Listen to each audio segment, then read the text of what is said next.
Une femme rousse et mince, enveloppée dans une couverture chaude, était assise dans un fauteuil roulant en métal argenté. À ses côtés, sur l'herbe verte, se tenait Jackie, un Golden Retriever. Le chien semblait attendre quelque chose. Cassandra O'Donoghue mordit à pleines dents un morceau juteux d'une pomme de jardin rouge éclatant, avec un côté légèrement verdâtre. Sa couleur vive contrastait avec la pâleur de sa peau constellée de taches de rousseur. Elle se sentait agitée.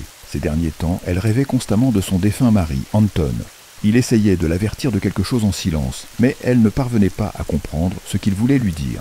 Son rêve s'interrompait toujours au moment où Anton, luttant visiblement, tentait d'ouvrir sa bouche serrée comme si elle était scellée, cherchant désespérément à lui parler.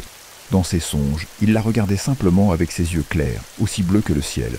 Dans son regard se reflétèrent une tristesse et une mélancolie insupportables, mais ce qui l'inquiétait le plus, c'était cette peur presque panique qui se cachait au plus profond de ses prunelles. Cela seul suffisait à faire comprendre à Cassandra qu'il voulait la prévenir de quelque chose. Mais de quoi? Que devait-elle attendre? Comment la menace qu'Anton redoutait allait-elle se manifester dans la réalité? Elle brûlait d'envie de le savoir, et le plus vite serait le mieux. Au loin, derrière la clôture, apparut la silhouette d'un homme grand et athlétique. Sa chevelure rousse et épaisse était attachée en queue de cheval. Il marchait d'un pas rapide et assuré, comme un sportif. Cassandra le reconnut aussitôt. C'était son fils. Bill avait hérité de son père un don maudit. Il possédait une force immense, dangereuse, puissante et, entre des mains inexpérimentées, destructrice. Une force de mage blanc, destinée à combattre les ténèbres. Comme son père Anton, Bill était grand, roux et séduisant. Il paraissait avoir une vingtaine d'années, alors qu'en réalité, il en avait 35. Peut-être était-ce grâce à ses bons gènes ou à son visage encore empreint de la douceur insouciante de la jeunesse. En le voyant revenir de son jogging quotidien, car il veillait toujours à entretenir sa condition physique, et en observant son visage légèrement crispé, qui lui ajoutait quelques années, Cassandra comprit que le malheur était là, frappant à sa porte. « Qu'est-ce qu'il se passe ?» demanda-t-elle à Bill lorsqu'il s'approcha. Elle savait toujours lire en lui comme dans un livre ouvert. Son instinct maternel était puissant, et c'est pourquoi Bill ne lui cachait jamais rien. « Sullivan a besoin de mon aide, et je vais l'aider. Je sais que je ne devrais pas m'immiscer dans tes affaires si c'est ton destin qui t'appelle, mais je ne peux pas garder le silence, mon fils, cet endroit maudit, cette maison hantée. Elle a détruit ton père, ton grand-père, et ils étaient pourtant très forts. » Cassandra le regarda avec inquiétude. « C'est mon devoir, maman. Tu sais que je suis né pour lutter contre le mal. Ma force m'a été donnée pour empêcher l'obscurité de s'emparer de ce monde. Je le sais, Bill. Mon fils, je ne tenterai pas de t'arrêter. Mais fais attention, d'accord? Je ne supporterai pas une autre perte. Je crois que les esprits de tes ancêtres, y compris ton père et ton grand-père, seraient en d'accord avec moi. » Bill déposa un baiser sur le front de sa mère, puis monta sur le perron et, avant d'ouvrir la porte vitrée, se retourna vers elle et dit « Je te raconterai tout plus tard. » Cassie ferma les yeux, épuisée. Elle poussa un léger soupir et se laissa submerger par des souvenirs lointains, si heureux. Anton, le passé, son bonheur perdu. En ces instants, seuls les souvenirs lui apportaient un peu de réconfort. Après un moment, esquissant un sourire teinté de mélancolie, elle fit pivoter son fauteuil roulant et monta lentement la rampe menant au perron avant d'entrer dans la maison. Ellie Corey s'endormit dans la voiture sans même s'en rendre compte. Ses cauchemars étaient si fréquents qu'elle profitait souvent du jour pour récupérer quelques heures de sommeil après le déjeuner.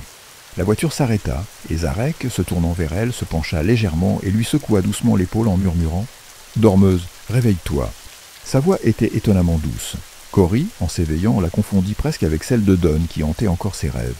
À demi consciente, sans se rappeler immédiatement où elle était, elle répondit d'une voix ensommeillée « Chérie, je peux dormir encore 5 minutes ». Zarek esquissa un sourire ironique. Il comprit qu'elle le confondait probablement avec son frère, mais il n'en tint pas compte et brisa son illusion d'un ton sec. « Mademoiselle Marsh, si vous ne vous réveillez pas tout de suite, je vous sors de cette voiture et vous laisse sur l'herbe. » La rudesse soudaine de sa voix la tira complètement de sa torpeur, comme si on lui avait jeté un seau d'eau glacée. Ses yeux, encore gonflés de sommeil, s'ouvrirent, et elle le fixa avec une moue enfantine et vexée avant de demander « On est arrivé ?»« Oui, et depuis un bon moment déjà. » répondit Zarek en détournant le regard, évitant ainsi son visage faussement innocent et offensé. Zarek sortit le premier de la voiture. Derrière lui, Corey se dépêcha de descendre à son tour, jetant son sac à dos sur son épaule. La petite maison blanche, de plain pied, avec un large porche attenant à l'entrée principale, se dressait au bord d'un petit lac. Isolée, elle dégageait pourtant une impression de chaleur et d'accueil. Les voyageurs s'approchèrent de la porte d'entrée, et Zarek appuya sur la sonnette, dont le tintement faible et mourant résonna faiblement quelque part à l'intérieur de la maison. C'était étrange d'entendre un carillon aussi discret, mais à peine 1 minute plus tard, la porte s'ouvrit brusquement. Sur le seuil apparut un jeune homme aux épaules larges, à la chevelure rousse, vêtu entièrement de noir. Son visage pâle, parsemé de quelques taches de rousseur sur le nez, trahissait une légère fatigue. Mais, dans ses traits doux, se lisait une détermination d'acier. « Salut, Zarek » dit Bill d'un ton à la fois enjoué et courtois. « Et cette jeune fille, c'est Cory ?»« Oui, je suis Cory Marsh. Et vous ?»« Bill, le meilleur ami de ton compagnon au visage sévère, » répondit le jeune homme avec un sourire. « Il a du cran, » pensa-t-elle en serrant sa main froide. « Entrez, nous avons beaucoup de choses à discuter. » Zarek et Cory franchirent le seuil. Le salon était chaleureux. Assise dans un fauteuil à bascule en osier, face à une cheminée où le feu crépitait doucement, se trouvait une femme belle, mais marquée par le temps, qui les scrutait avec gravité. Ses mains fines et ridées se réchauffaient lentement au-dessus des flammes. Bill déclara « Voici ma mère, Cassandra. Depuis la mort de mon père, son esprit est, disons, ailleurs. Ne prêtez pas attention à ces bizarreries. » Zarek hocha la tête. Il s'approche de Cassandra pour la saluer. La femme esquissa un faible sourire, répondit d'un simple hochement de tête, puis reporta son regard sur les flammes. Le feu rugissait doucement, projetant des étincelles dorées qui s'élevaient depuis les braises rouges, avant de s'éteindre comme les derniers éclats d'un brasier mourant, se dissipant dans l'air. « Zarek, Cory, suivez-moi. Tout est prêt !» annonça Bill en montant d'un pas assuré l'escalier menant au grenier. L'escalier en colimaçon, étroit et peu pratique, serpentait en spirale, s'ouvrant sur une obscurité profonde qui semblait engloutir toute lumière. L'un après l'autre, ils pénétrèrent dans une petite pièce carrée située juste sous le toit du premier étage. À travers les stores épais et bruns qui couvraient une petite fenêtre ronde donnant sur l'arrière-cour, la lumière du jour ne filtrait que faiblement. Cory et Zarek observaient la pièce avec attention, scrutant chaque détail. Zarek était surpris, mais il n'en laissait rien paraître, affichant son expression habituelle, calme et impassible. Cory, en revanche, débordante d'émotion, faillit laisser échapper un petit « oh » d'émerveillement en entr'ouvrant la bouche. « Quel est cet endroit ?» demanda-t-elle, incapable de contenir sa curiosité, s'adressant à Bill. « Mademoiselle Marsh, je ne me suis pas encore présenté comme il se doit. C'était fort impoli de ma part, » répondit Bill. Avec un geste rapide et désinvolte, il sortit de la poche de son jean une carte de visite et la tendit à Cory. Elle la lut à voix haute. « Vital Pendragon Samus, mage blanc et médium. »« Quoi ?» souffla-t-elle, les sourcils levés et la bouche entr'ouverte sous l'effet de la surprise.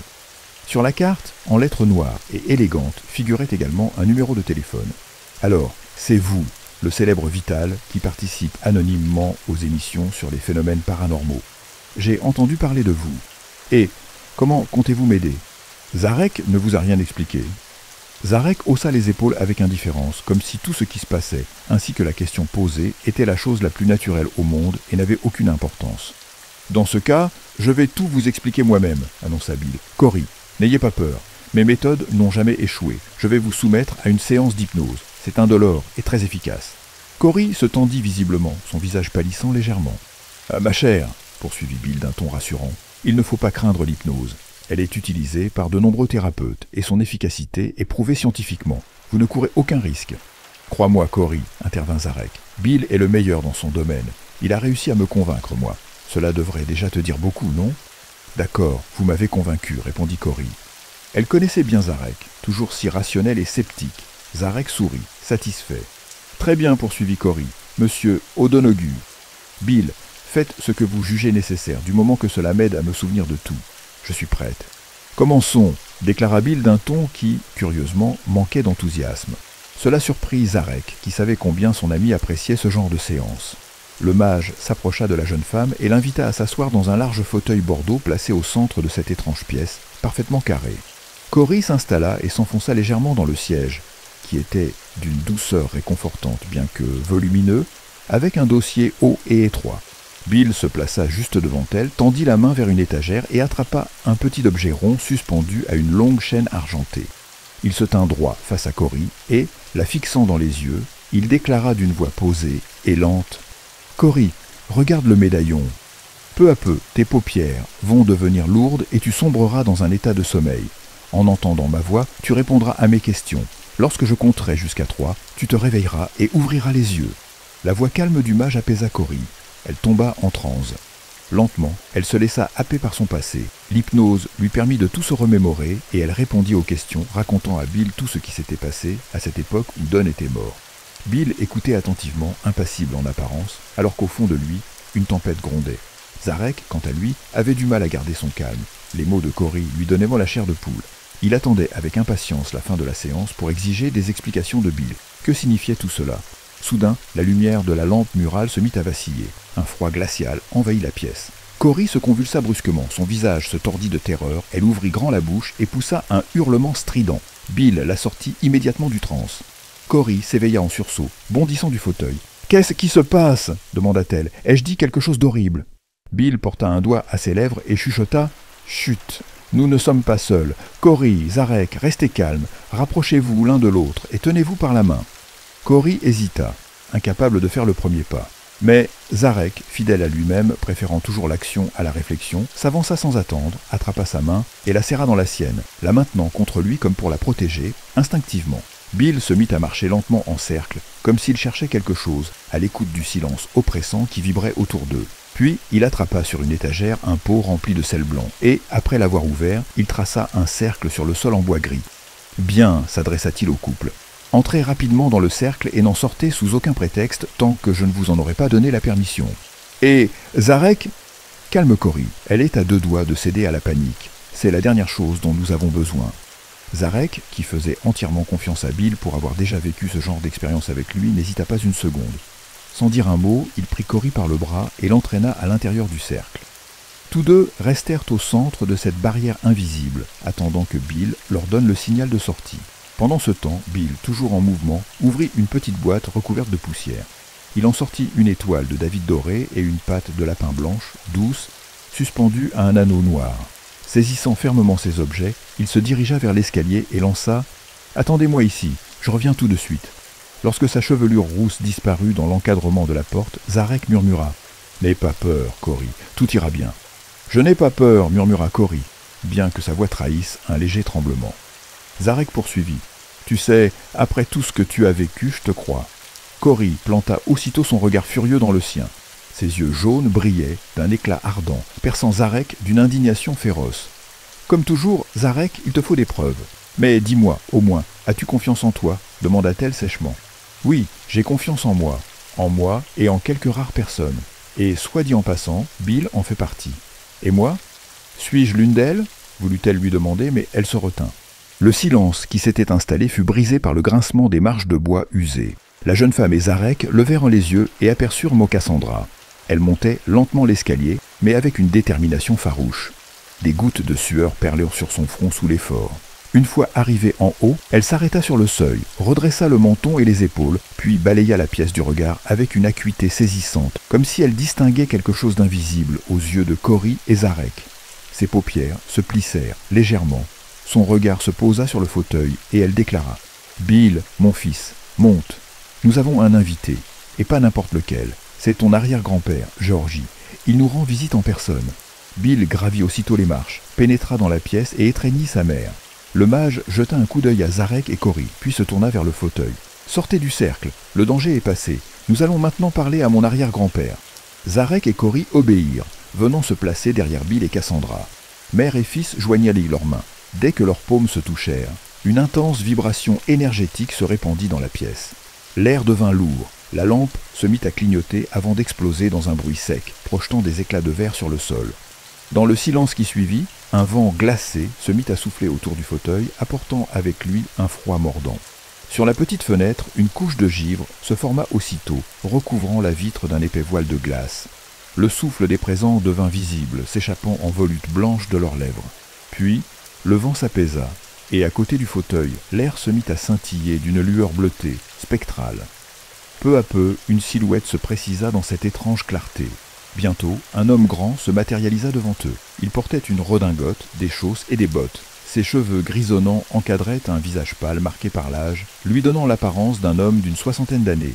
Son regard sévère scruta chaque personne présente dans la pièce avec minutie, s'attardant enfin sur Cory. Cet homme, c'est exactement celui que j'ai vu près de la maison dans la forêt. C'est lui qui m'a averti du danger, songea-t-elle, sentant une angoisse lui nouer l'estomac.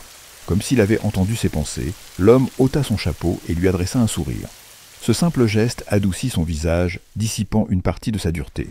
Puis il se tourna vers Bill et déclara « Eh bien, bonjour mon cher arrière-petit-fils. Tu ressembles beaucoup à ton père. Je suis si heureux de te voir. » Il se tut un instant, un pli soucieux se creusant sur son large front.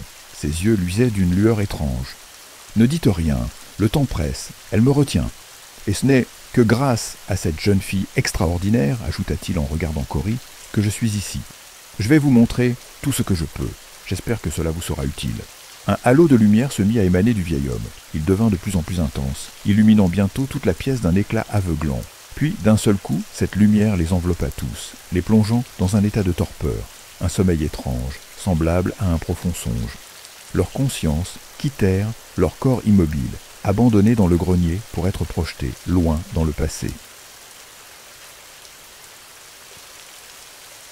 Une nuit suffocante et étouffante. Le vent s'était tu. La forêt sombre, d'un noir d'encre, était baignée par la lueur blafarde de la pleine lune, qui brillait haut dans le ciel. Georgie O'Donoghue avançait d'un pas pressé sur un sentier étroit. Les arbres, aux branches entrelacées, formaient un rideau si dense qu'il devait se courber pour éviter qu'elle ne lui griffe le visage. Il était épuisé. Il marchait depuis trop longtemps, et le lourd sac, suspendu à son dos, lui semblait plus pesant à chaque pas. Enfin, la forêt s'ouvrit sur une clairière. Tout autour de lui, à perte de vue, il n'y avait que des croix, et en face se dressait un immense mausolée. Un frisson de peur lui parcourut l'échine. Ses mains tremblaient. Pourtant, il plongea dans son sac, en sortit un pieu aiguisé en bois de frêne, puis détacha de son cou un lourd crucifix d'argent. Rassemblant tout son courage, il avança. Le grand-père de Bill était prêtre. Un prêtre doté d'un pouvoir que si les gens l'avaient connu, ils l'auraient en qualifié de sorcellerie. Craignant ses capacités, ils auraient préféré voir Georgie brûler sur le bûcher, ou tout simplement être lynché, sans même prendre la peine d'organiser un procès, sans écouter le verdict d'un jury. C'est pourquoi Georgie devait dissimuler son don avec la plus grande prudence.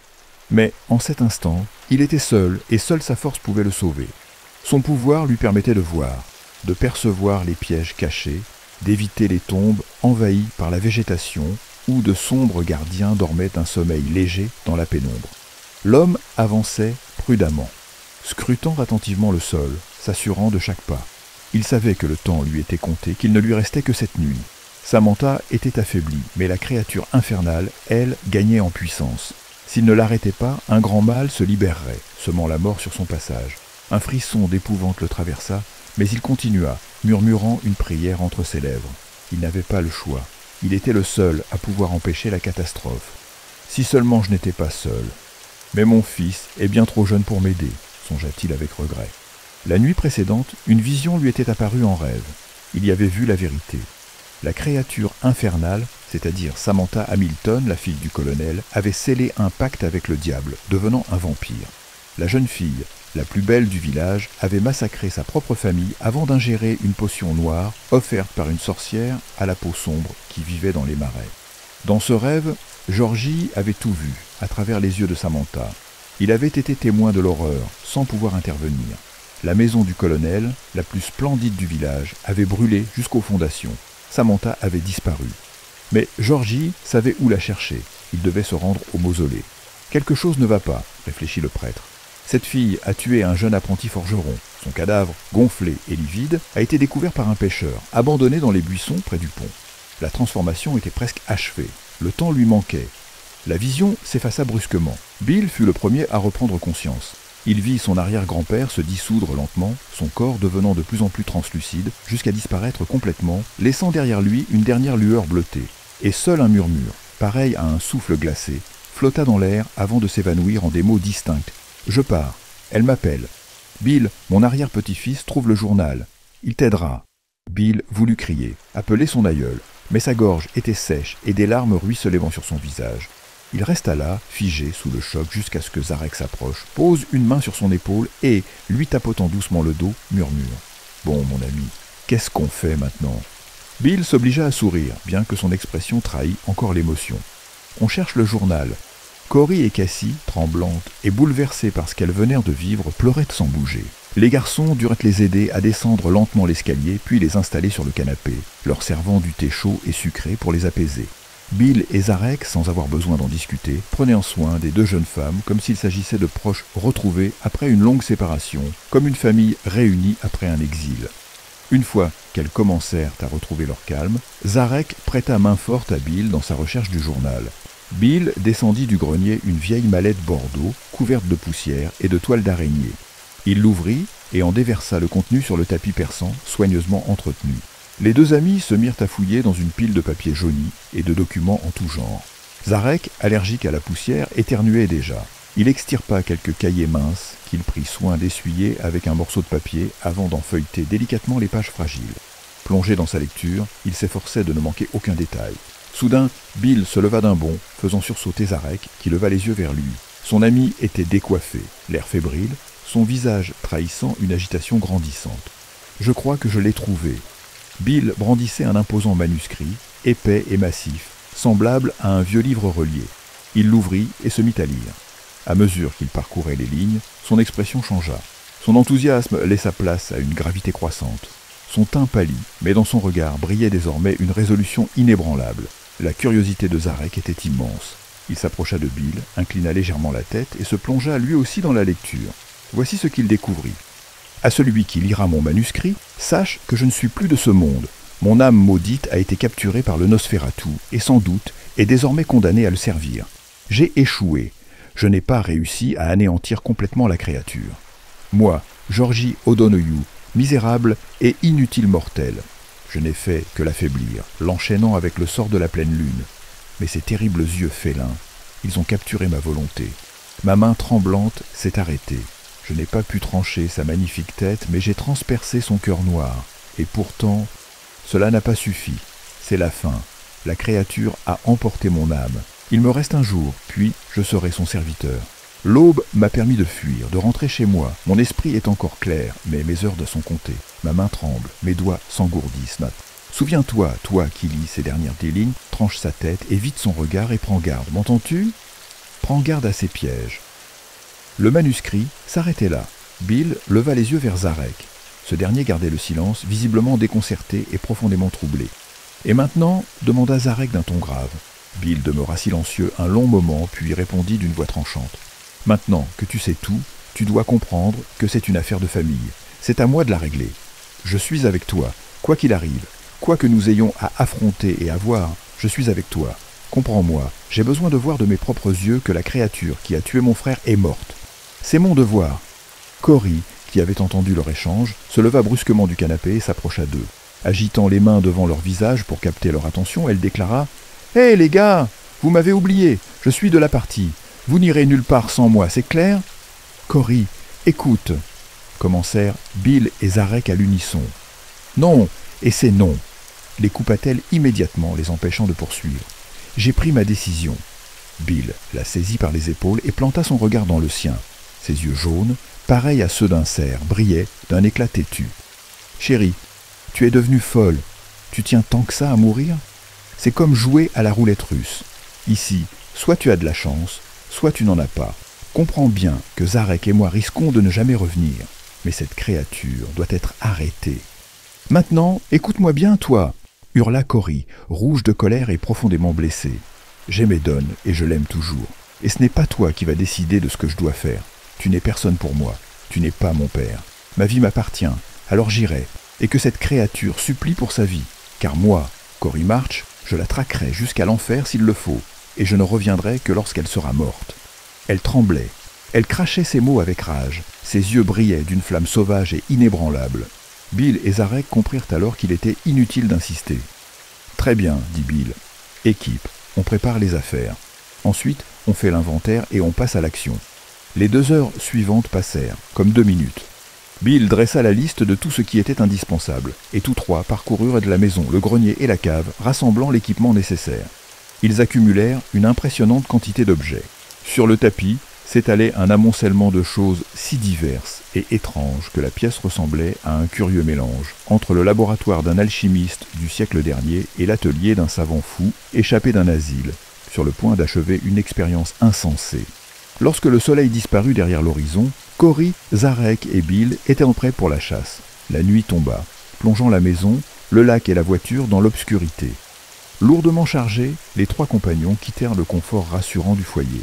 Cory portait un grand sac noir dans lequel s'entrechoquaient des pieux de bois et une bouteille d'eau bénite. Un lourd marteau dépassait de l'ouverture. Autour de son cou pendait un crucifix. Son visage était recouvert d'un baume jaunâtre au parfum puissant d'herbe, dont la fraîcheur picotait sa peau. Quand elle avait demandé « Pourquoi est-ce que je dois mettre ça sur mon visage ?» Swing Bill lui avait répondu que cela lui permettrait de voir les pièges dissimulés par la magie. Zarek dut lui aussi s'en enduire, bien qu'il détestât l'odeur. Bill, lui, n'en avait pas besoin. Son pouvoir lui permettait de percevoir les dangers sans la moindre protection supplémentaire. Tandis que Bill faisait ses adieux à sa mère, Cory et Zarek attendèrent dans la voiture. « Cory, tu es sûr de ne pas vouloir y réfléchir encore une fois ? Si tu meurs, qu'est-ce que je vais bien pouvoir dire à ton vieux ?» demanda Zarek. « La vérité, répondit-elle, directe et sans détour. Zarek n'eut rien à répondre à cela. Peu après, Bill apparut. Il jeta un œil à sa montre, puis sortit de la poche de sa veste en cuir un cristal vert, allongé, semblable à une gigantesque émeraude. Mais est-ce que quelque chose d'aussi incroyable peut vraiment exister ? Pensa Cory en l'observant avec fascination. Bill sortit une carte routière de son sac, puis ferma les yeux et se mit à murmurer des paroles claires et assurées que ni Cory ni Zarek ne comprenaient. À peine eut-il prononcé les premiers mots que l'air dans la voiture se réchauffa brusquement. Une odeur de camomille, de cire et de pin emplit l'habitacle. Le cristal vert se mit à briller d'une lueur intense, presque aveuglante. Puis, contre toute logique, le cristal s'éleva lentement dans les airs et flotta au-dessus de la carte étalée sur les genoux de Bill. Il s'arrêta au-dessus de la route numéro 78, puis, comme guidé par une force invisible, il se mit à tracer un chemin lumineux, marquant l'itinéraire à suivre. Après quelques instants, la lueur s'éteignit brusquement, et le cristal retomba mollement comme s'il venait d'être vidé de son énergie ou simplement débranché d'une source de courant. L'odeur de fleurs et d'herbes s'évanouit aussitôt. « Eh ben !» lâcha Zarek impressionné. Bill ne répondit pas. Pour lui, ce genre de prodige était une habitude. Zarek mit le contact et la voiture démarra, suivant la route indiquée par le cristal. Loin sous terre, dans un endroit où l'air était sec et vicié, où des toiles d'araignée épaisses formaient un rideau collant semblable à une tapisserie blanchâtre, un cercueil de chêne noir, recouvert d'un vernis luisant, reposait en silence. Tout autour, sur le sol de terre froide, s'amoncelaient de petits ossements, des crânes à demi décomposés, des lambeaux de tissu et de longues plumes d'oiseaux en décomposition. Soudain, ce silence funèbre fut brisé par un bruit sourd. Le couvercle du cercueil venait de s'abattre sur le sol. Un vent froid et chargé de poussière le souleva, et du fond du cercueil, tapissé de velours rouge, surgit une silhouette féminine, aussi desséchée qu'une momie antique. Ses bras minces et osseux ressemblaient à des lanières de cuir, et sa longue robe rouge en lambeaux paraissait à moitié décomposée. Seule sa chevelure, noire comme l'aile d'un corbeau, flottait autour d'elle, animée par un vent spectral. Dans les orbites vides de son crâne parcheminé, 2 yeux s'ouvrirent, soudain, brillants d'un éclat émeraude. Elle ouvrit la bouche, et un cri, un sort, résonna dans l'obscurité, emplissant les ténèbres d'un hurlement profond et perçant. « Libre, je suis libre. Mes serviteurs, je vous convoque, volez vers moi. » Le cri se dissipa lentement, et le corps desséché de la femme se mit à trembler violemment. Puis, comme sous l'effet d'une force colossale, elle se mit à changer. Sa silhouette se regonfla comme un ballon que l'on remplit à nouveau de vie. Ses os s'habillèrent de chair. Sa robe en haillons se transforma en une tenue élégante, neuve et somptueuse. Sa peau, qui n'était qu'un parchemin sec et grisâtre, retrouva sa douceur et son éclat. Elle devint lisse, blanche, rayonnante, vivante. En un instant, la femme atterrit gracieusement sur le sol, ses pieds nus effleurant la terre sèche et meuble. Son corps tout entier vibrait d'une force retrouvée. Ses yeux brillaient. Au-dessus d'elle, le puissant battement d'ailes troubla l'air. 3 oiseaux noirs plongèrent du ciel et vinrent se poser sur ses épaules. Les corbeaux croassèrent doucement et la femme hocha la tête. Elle comprenait leur langage. D'un claquement de doigts, son corps se transforma en un nuage de brume blanche qui, emporté par un vent infernal, s'éleva et disparut dans l'obscurité. Le jaguar filait en douceur sur la route grise, ses roues effleurant l'asphalte dans un silence presque parfait. Soudain, la voiture glissa violemment sur le côté, s'approchant dangereusement du bas-côté. « Qu'est-ce que c'était que ça ?» s'écria Zarek, les mains crispées sur le volant, jetant un regard furieux à Bill, toujours aussi impassible que la glace. Pas de panique, tout va bien, nous venons juste de traverser une barrière magique. Zarek redressa le véhicule avec dextérité. La route goudronnée céda bientôt la place à un chemin de terre semé de nids de poules et de profondes ornières. Cory sentit soudain qu'ils approchèrent de leur destination. Par la fenêtre, elle aperçut la lune, haute et ronde dans le ciel. Elle brillait, énorme et dorée, pareille à une citrouille géante. Elle se souvint alors que cette nuit-là aussi, la lune était pleine. Ce détail l'intrigua. Elle se tourna vers Bill et demanda « Hé, le magicien, raconte-moi ce sort qui maintient Samantha enfermée. » Bill, surpris par la question, hésita un instant avant de répondre. « Cory, je suis désolé de te le dire, mais le sort ne la retient plus. Après tant d'années, elle est de nouveau libre. Samantha a assouvi sa soif en tuant Don. Cela a brisé les chaînes magiques. Putain, grogna Zarek en appuyant sur le frein.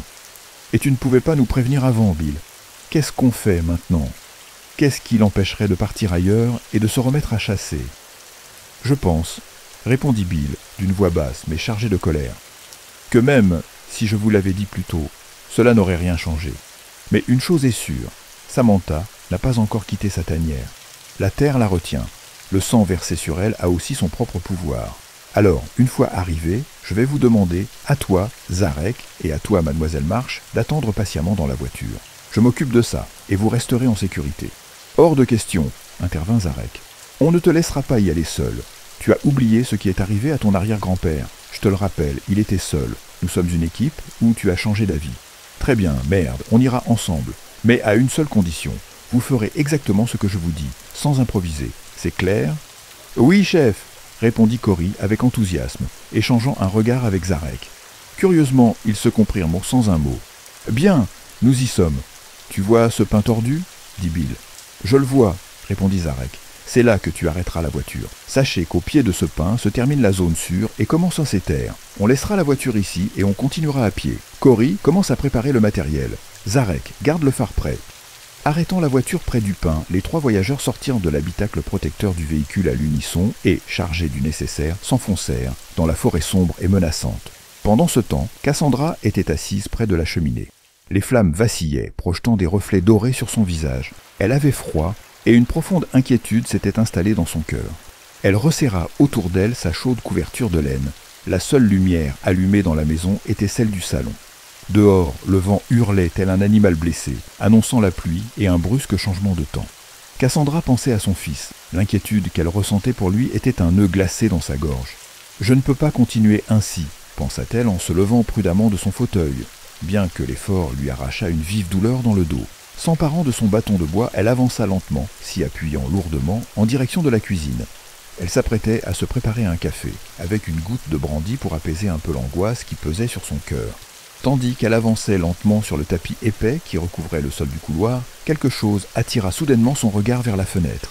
Là, derrière la vitre, deux yeux noirs, fixes comme des perles d'onyx, l'observaient. C'était un corbeau qui semblait suivre chacun de ses mouvements. Cassandra s'approcha du rebord de la fenêtre, tapa contre la vitre. L'oiseau s'envola, mais pas avant de lui lancer un dernier regard froid, presque scrutateur, qui fit geler son sang un instant. Son cœur se serra, et son souffle forma une buée légère dans l'air. L'angoisse grandit en elle. Cassandra regarda autour d'elle. Elle eut l'impression qu'il y avait quelqu'un dans la pièce. « Qu'est-ce que je fais ?» se demanda-t-elle, prise de panique. Elle se dirigea vers la cuisine pour attraper le téléphone. Elle appuya sur l'interrupteur blanc au mur. Une lumière vive inonda la pièce, révélant la cuisine au ton chaud de brun clair et la porte en bois qui donnait sur la cour, et qui était grande ouverte. L'air froid et humide lui frappa le visage. Cassandra blêmit. Sa bouche s'entr'ouvrit de stupeur. D'abord figée sur place, elle sembla soudain sortir de sa torpeur et se précipita vers la porte pour la claquer et en tourner le verrou. Elle en oublia le téléphone, tant le sentiment de danger la secouait, faisant battre son cœur plus fort dans sa poitrine vieillissante. Soudain, un craquement retentit. Quelqu'un venait de marcher sur une planche de bois. Puis un bruit sourd contre la porte. Un coup, puis un autre. La poignée grinça. Une force invisible la secouait violemment, tentant de forcer l'entrée. La porte commença à céder sous les secousses. Cassandra s'y cramponna, ses doigts serrés autour de la poignée ronde, luttant pour empêcher l'inconnu d'entrer. Les coups cessèrent. Un murmure s'éleva. Puis le silence. Mais Cassandra savait. Quelqu'un, derrière la porte, écoutait. Tout à coup, le silence tomba. La femme s'appuya contre la porte, le dos plaqué contre le bois, haletante. Sa poitrine se soulevait et s'abaissait violemment, ses poumons buvaient l'air avec avidité. Du revers de la main, elle essuya la sueur froide qui perlait sur son front.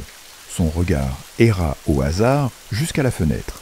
Les rideaux de tulle beige encadraient la vitre avec une douceur chaleureuse, contrastant avec l'atmosphère pesante qui régnait dans la cuisine. Un grincement sinistre fendit l'air. Un bruit strident, semblable à une lame acérée tranchant le silence. Un corbeau noir frappait du bec contre la vitre. Ses yeux perçants la fixaient avec une intensité dérangeante. Cassandra bondit vers le réfrigérateur. Sur sa surface blanche, maintenue par un aimant en forme de jouet, un talisman pendait, conçu pour la protéger des forces maléfiques. Elle tendit la main, presque à portée. Une ampoule éclata dans un fracas assourdissant. Instinctivement, elle leva les bras pour protéger son visage. Un éclatement de verre retentit dans la cuisine paisible. La fenêtre vola en éclats, projetant des fragments tranchants dans un tourbillon de lumière et d'ombre. Cassandra s'effondra sur le sol, le visage couvert par ses mains tremblantes. Une douleur fulgurante la traversa. Un morceau de verre, aussi tranchant qu'un scalpel, s'enfonça dans sa chair, lacérant muscles et tendons, révélant l'os blanc sous la blessure béante.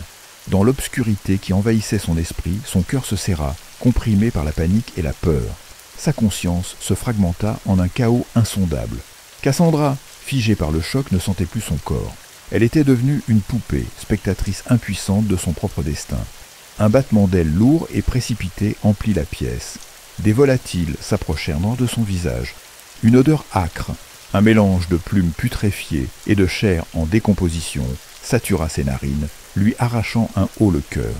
Les oiseaux tourbillonnèrent au-dessus d'elle, se précipitèrent contre le mur, puis vers le réfrigérateur. Des cerfs noirs et acérés agrippèrent fébrilement le talisman, l'arrachèrent et le laissèrent tomber au sol. Puis, la nuée s'attaqua à la tresse de crin de cheval, défaisant méthodiquement les nœuds de pierre, de perles et de coquillages, éparpillant les fragments à travers la cuisine. Le claquement frénétique de leur bec résonnait comme un mécanisme rouillé, un bruit dénué de toute essence vivante. Comme si ces créatures n'étaient pas faites de chair mais d'engrenages, pensa Cassandra dans un sursaut de lucidité. Les serres impitoyables déchiquetèrent dans le talisman, le réduisant en miettes. À l'instant où le dernier nœud se rompit, la magie enfermée dans l'amulette se dissipa. L'air tiède de la pièce fut balayé par une rafale glaciale, comme un souffle venu des profondeurs infernales. Par la fenêtre brisée s'infiltra un brouillard, rampant comme une onde vivante. Il s'épaissit, s'enroula sur lui-même jusqu'à devenir une masse tourbillonnante et dense. Il s'insinua jusqu'à Cassandra, gisant sur le sol, recroquevillée sur elle-même. Tremblante, elle se recula contre le carrelage froid, des sanglots étouffés s'échappant de ses lèvres. « Mon Dieu, aide-moi, sauve-moi !» Elle répétait ces mots, comme une prière désespérée. Le brouillard s'éleva soudain, se condensant en une silhouette. Une femme, sublime et redoutable. Ses yeux félins luisaient d'une lueur maléfique. Samantha plongea son regard dans celui de Cassandra, la fixant avec une intensité envoûtante.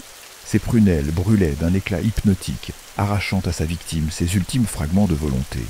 Cassandra lutta. Elle se débattit contre cet assaut mental. Mais le combat était inégal. Elle était condamnée. Samantha écrasa la volonté de Cassandra, la réduisant à néant. Son emprise s'insinua en elle, s'accrochant à son esprit, domptant son corps. Cassandra tressaillit violemment, puis son corps se relâcha, comme vidé de toute force. Son visage devint une coquille vide, figée dans une expression inerte.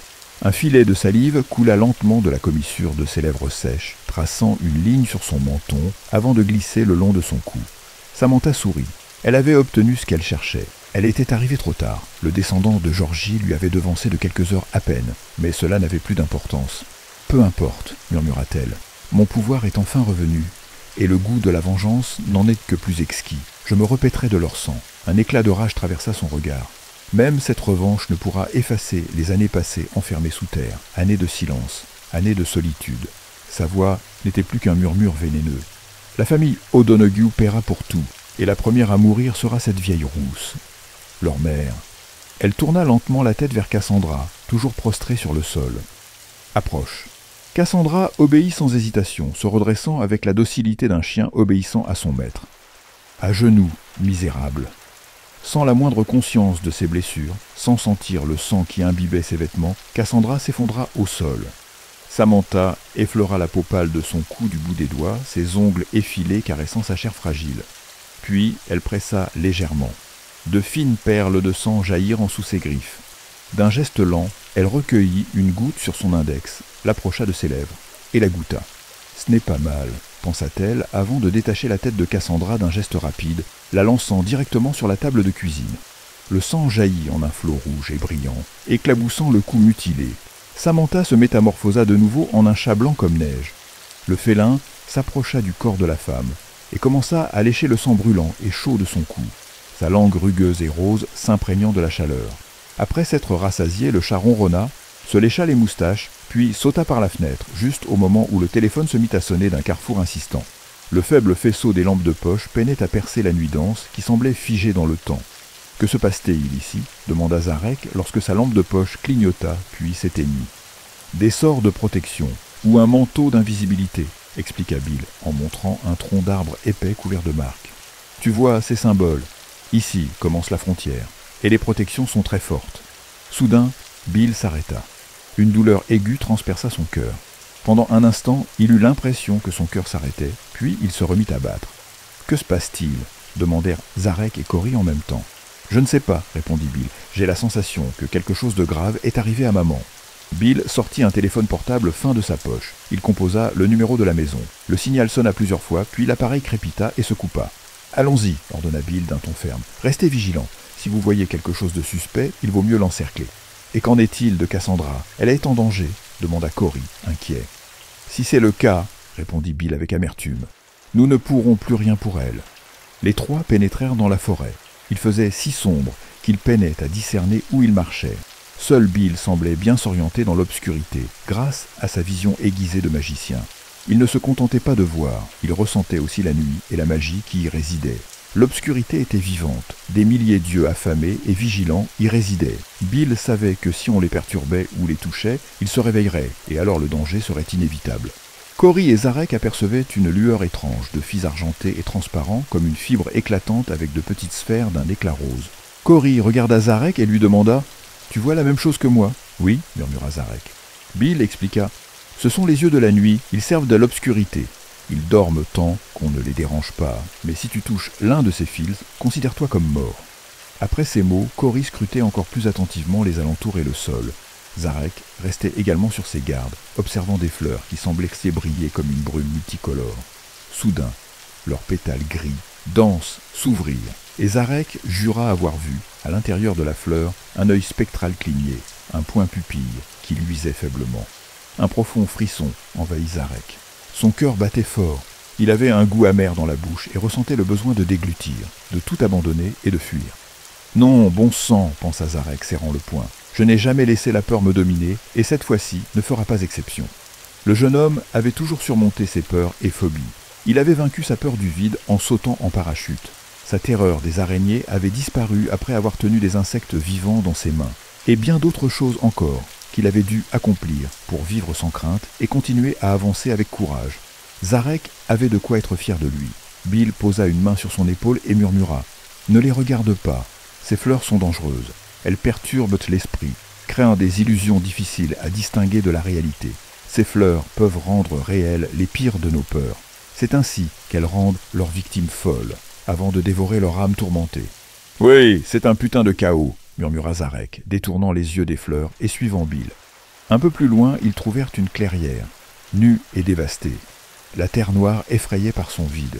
On aurait dit qu'un seul pas suffirait pour que cette tache sombre les engloutisse, les traînant dans ses profondeurs. Sur le toit incliné d'une maison dans la forêt, un groupe de corbeaux était perché. Les oiseaux fixaient les voyageurs de leurs regards froids et pleins de haine. Bill fut le premier à s'approcher du porche. Les oiseaux s'envolèrent en un seul mouvement et, battant leurs ailes avec rage, ils se jetèrent sur eux. Le magicien sortit rapidement un flacon de sel bleu de sa poche. Il ouvrit le bouchon transparent et laissa tomber une poignée de cristaux dans sa main. Lorsque les oiseaux furent assez proches, Bill lança le sel vers eux. L'air se remplit d'un cri désespéré d'oiseaux, un cri strident et prolongé qui transperçait les nerfs, rendant difficile toute écoute claire. La nuit s'illumina de lumières spectrales. Là où les grains de sel touchaient les corps des oiseaux, des petites taches brillantes de lumière bleu-blanche apparaissaient. La décomposition enflammée se propagea sur tout le corps des corbeaux, et ceux-ci tombèrent au sol, se désintégrant en une poussière noire et nauséabonde. Bill ordonna à Zarek et Cory de sortir les pieux, l'eau bénite, et de se préparer. Il sortit lui-même de son étui un long couteau en argent. La lune émergea des nuages. Son visage jaune se reflétait dans la lame tranchante et brillante du pur argent. Bill avançait, guidé par son intuition. Peu après, le sentier les mena à un cimetière. Les tombes entouraient le grand mausolée, comme un anneau serré. On aurait dit qu'elles se dressaient délibérément sur le chemin, observant les intrus de leurs yeux invisibles, émettant un avertissement silencieux. Soudain, une onde transparente parcourut la terre comme une vague. Du fond, un soupir se fit entendre, comme si un géant enterré sous terre, enchaîné et endormi, prenait son souffle. Un vent soudain et violent se leva. La brume blanche tourbillonna, apparaissant partout, leur coupant toute échappatoire. Les voyageurs n'avaient d'autre choix que de continuer en direction du mausolée. Lorsqu'ils arrivèrent à l'entrée, la lourde porte rouillée s'ouvrit d'elle-même, grinçant comme si elle les invitait à entrer. Bill regarda sérieusement ses compagnons et leur dit « Elle sait que nous sommes ici. Notre surprise a échoué. Zarek, Cory, l'essentiel est de rester calme. Son arme, c'est la peur. Elle sait manipuler les phobies cachées et jouer avec les sentiments. Si vous croyez, priez. » Cela dit, il s'avança, suivi de près par ses compagnons qui pénétrèrent dans le mausolée avec lui. L'air dans le mausolée humide se mouvait comme des vagues d'eau, agitées par une brise invisible. Dans ces vagues se dessinèrent des silhouettes fantomatiques de forme indéfinie. De longues mains aux doigts blancs s'étendaient vers les voyageurs depuis toutes les directions, menaçant de les saisir par les cheveux, de les capturer et de les étouffer avec des étreintes glacées d'ombre. « C'est le moment de sortir les crucifix, » dit Bill, en montrant d'abord l'étoile de David cachée sous son pull noir. Cory sortit le crucifix qu'il n'avait pas quitté, même lors des bains, depuis ce qui s'était passé. Zarek sortit également la croix en argent qu'il portait dans la poche de sa veste en cuir. La brume dense se répandait lentement, remplissant l'espace, flottant dans l'air et apportant avec elle une puanteur dégoûtante, imprégnée de soufre, d'eau stagnante et de poissons pourris. Cory, en inhalant cette odeur désagréable, se pencha en avant, se tordant de nausée à cause du repas qu'il avait pris. La silhouette de la fille disparut dans la brume. Des bras tentacules s'étendirent envers elle, prêts à attraper leur proie convoitée. « Prie, Zarek !» cria Bill, récitant la Ave Maria. Zarek ne se souvenait d'aucune prière, mais soudain, les mots lui vinrent d'eux-mêmes, et il n'eut qu'à ouvrir la bouche pour que la prière prenne forme, échappant à l'extérieur. La lumière de l'étoile de David, blanche et aveuglante, se dirigea comme un rayon d'argent vers la croix de Zarek. Le crucifix du jeune homme s'enflamma d'un feu lumineux. L'éclat des objets bénis, enveloppés de flammes blanches, atteignit la brume épaisse et maléfique. Là où les tentacules de brume touchaient la lumière, la brume sifflait, se dissipait et disparaissait. Les fantômes qui habitaient en la brume poussèrent un gémissement, se replièrent sur eux-mêmes et tombèrent au sol, se transformant en une couche bleu pâle qui bouillonnait avant de se retirer dans les coins sombres du mausolée jusqu'à disparaître complètement. Zarek prit la jeune fille terrifiée dans ses bras. Son corps fragile tremblait de frissons glacés. Elle pleurait, sanglotant et s'essuyant les larmes qui coulaient sur ses joues. Cory semblait désemparée, fragile et extrêmement vulnérable. Dans son expression, il y avait une innocence enfantine et sans défense qui fit penser à Zarek « Comment ai-je pu me tromper à ce point ? La fille ne m'a jamais menti, elle n'est pas capable de mentir. » Il la regarda autrement. Zarek sentit l'envie de la serrer encore plus fort contre lui, de sécher ses larmes amères avec des baisers tendres. Mais il se contenta de la tenir dans ses bras, la réchauffant de son corps fort et chaud. Ensuite, il retira sa veste et la lui posa sur les épaules, par-dessus sa veste légère et clairement insuffisante pour la protéger du froid. La jeune fille, après avoir pleuré, le regarda avec reconnaissance. « Merci. » Au fond du mausolée, il y avait des cercueils pourris, vides et recouverts de poussière. Sur le sol, des os et des crânes étaient dispersés, formant un sentier qui menait vers le mur. Dans ce mur, une fissure noire, profonde, s'ouvrait, menant vers les abysses. Bill sortit une bouteille d'eau bénite et dit « Prenez une gorgée chacun. » Quand il l'eut fait, il ajouta « Je passerai le premier. Zarek, souviens-toi, quoi qu'il arrive, nous devons détruire cette créature complètement. Nous devons mettre fin au meurtre et à la folie qu'elle a semée. Il est essentiel que nous terminions ce que mon arrière-grand-père a commencé. Le mal doit être renvoyé en enfer. Même si cela nous coûte la vie, il faut l'arrêter. Si nous échouons, il y aura tant de sang versé que notre petit village en sera englouti. Et après, je n'ose imaginer ce que cette créature déchaînée pourrait faire. Zarek, Cory, si je meurs, vous devez absolument la tuer. N'ayez pas peur, ne la regardez pas dans les yeux, n'écoutez pas ses mensonges. Faites simplement ce que vous avez à faire. L'essentiel est de lui transpercer le cœur et de lui couper la tête, dit Bill avec ferveur et détermination. Lorsqu'il s'arrêta, Zarek posa une main sur son épaule et lui dit « Bill, calme-toi. Je suis avec toi jusqu'à la fin. Je vengerai mon frère ou je brûlerai en enfer et m'y noierai si nécessaire. Ce ne serait pas moi. Zarek Bishop Sullivan, si je n'agissais pas ainsi. Putain. Cory, épuisé par tous les événements qui défiaient sa perception de la réalité, ne put s'empêcher de trouver cela drôle.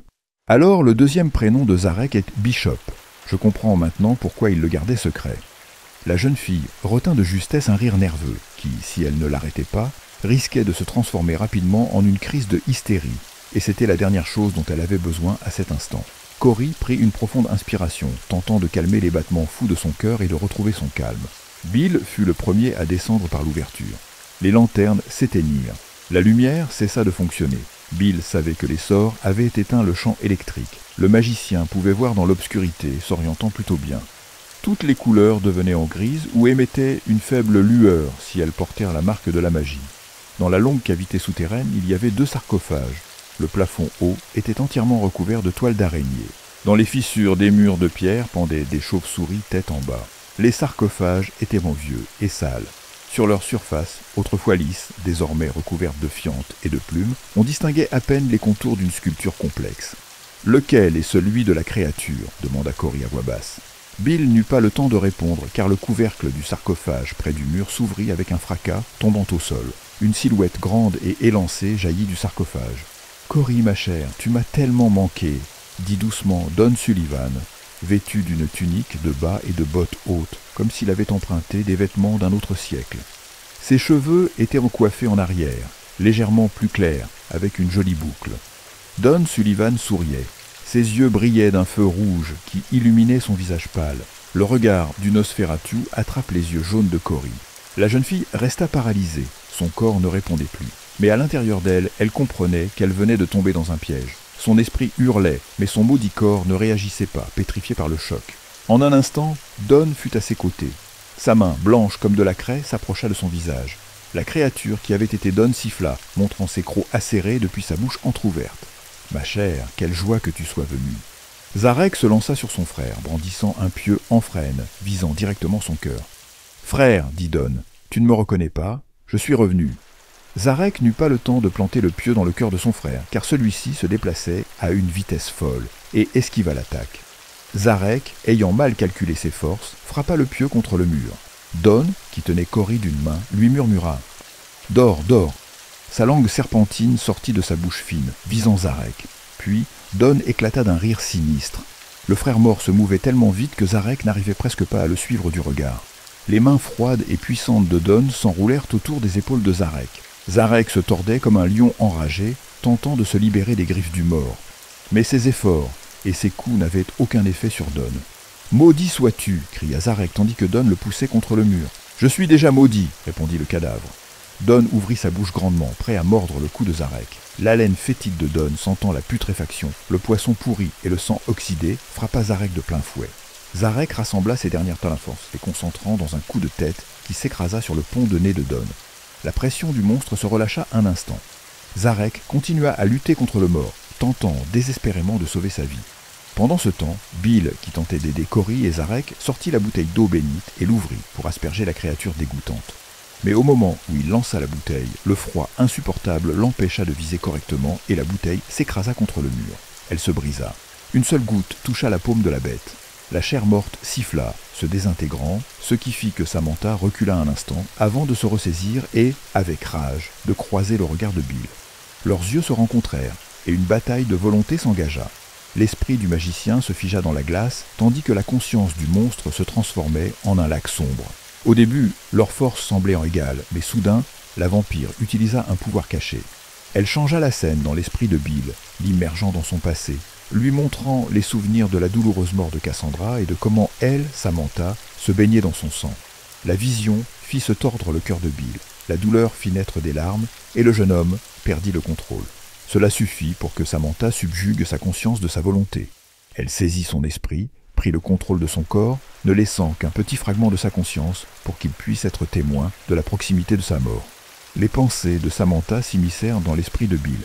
« Tu sais, magicien, j'ai attendu longtemps pour cette vengeance. Ton arrière-grand-père m'a fait souffrir, et toi, tu regretteras d'être né. Tu es un magicien pathétique, jeune, un autodidacte sans expérience. Tu pensais vraiment pouvoir t'en prendre à moi, l'héritière de l'obscurité?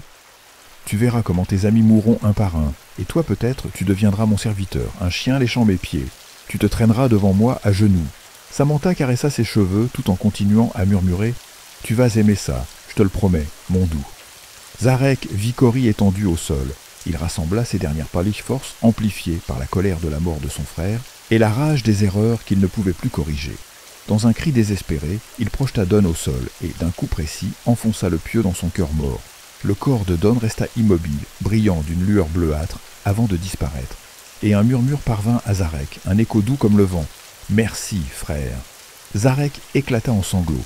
Il s'approcha de Cory, prit son pouls et s'assura que la jeune fille était toujours en vie. Puis il tourna les yeux vers Samantha, belle dans sa terrible et perverse beauté. Elle tenait Bill dans ses bras, qui semblait être une marionnette sans âme. Sans réfléchir, agissant par instinct, Zarek sortit un petit flacon d'eau bénite que Cory avait dans sa poche. Il ouvrit le bouchon et se précipita vers la femme, jetant l'eau sur son visage tout en criant « Étouffe, maudite, brûle en enfer !» L'eau bénite brûla la peau de Samantha. Le liquide créa des ampoules sur sa chair qui se désintégra, se déchirant en lambeaux ensanglantés. La douleur intense fit tomber la vampire au sol, qui se traîna rapidement vers un recoin sombre, cherchant un refuge pour guérir sa blessure. Bill se réveilla du sommeil enchanté. Il frissonna en entendant le cri de Zarek qui lui hurlait juste à l'oreille. « Bill, réveille-toi, mon ami, nous avons besoin de toi. » Le magicien saisit sa dague et répondit « Allez, Zarek, prends le pieu et vise son cœur.